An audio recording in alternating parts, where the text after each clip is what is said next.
and thanks for watching my channel. I want to just take a moment to talk about grief and how important it is to take time to grieve if you've lost someone. The thing is, our society and our day-to-day can move so fast, and we're always in a hurry, and we have so many demands of us, and we have so many roles that we fill.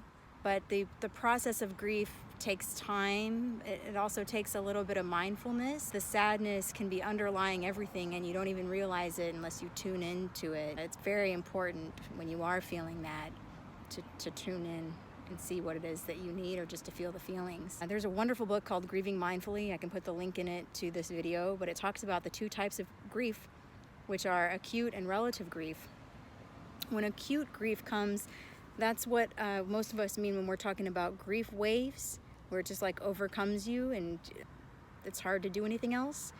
And if you can help it when you're experiencing acute grief, either in the moments after you've lost someone or in the grief waves that you get hit with over the months that follow and maybe even years, the best thing to do when you're feeling those feelings is to just feel them. Don't fight them, don't try to run away from them, don't try to do other things. Which can be really hard. I started grad school about 5 months after I lost my little sister, and I was very much still grieving at that time. And my days were so full. I had an internship, I had a full load of classes, I had a long commute, and then the weekend would come and I would be trying to do work because I had so much work to do. But some days pain would just come and take me over, and I couldn't do anything with the whole day. And you know what? I think self-forgiveness and awareness and just allowing for that sometimes is really important. And it's okay. And you don't have to be perfect all the time. And it's okay to feel a certain kind of way. I guess the reason this is coming up for me today is because I just lost my grandmother 6 weeks ago. I've been talking about the loss of my sister a lot recently because it was sudden, and a lot of people are dealing with opioid and suicide-related deaths. But I also lost my grandmother, who I was very, very close to. She was a very important figure in my life, as grandparents tend to be for a lot of people. So yesterday I just got to missing her pretty bad last night, and I even turns out I had some voicemails still, because I don't ever delete my stuff. So I had a voice message from her from my birthday last year, and I listened to it, and I got to hear her voice and cry. But I think it was good for me to really remember to go, oh wait, that's why I feel such sadness underneath everything, because I miss my grandma. And I'm still feeling a little bit shaky today, I guess. I don't know, for lack of a better word, I'm gonna call it like a grief hangover. It's like when you get hit by a monster grief wave and you cry and you feel the feelings and you survive it, but then the next day you're still feeling,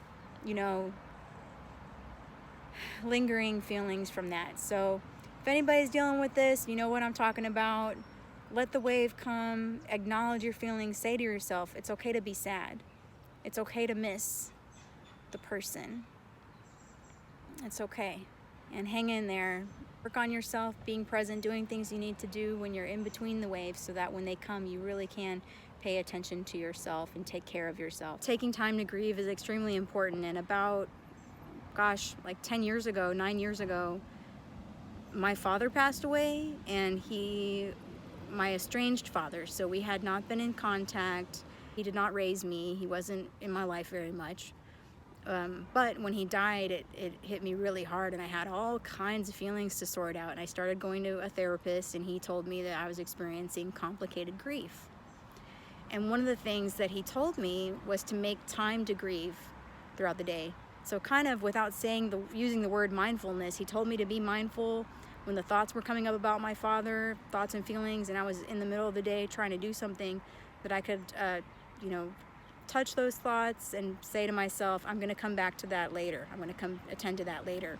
And then he told me to set aside 15 minutes a day to grieve. So I did. So every night around the same time, I gave myself 15 minutes to cry, to be angry, to write journals, to just sit there. Some nights I didn't feel anything. I just still had that 15 minutes. So I highly recommend scheduling something, or at least checking in with yourself, seeing how you feel, and crying when you need to, talking about it when you need to.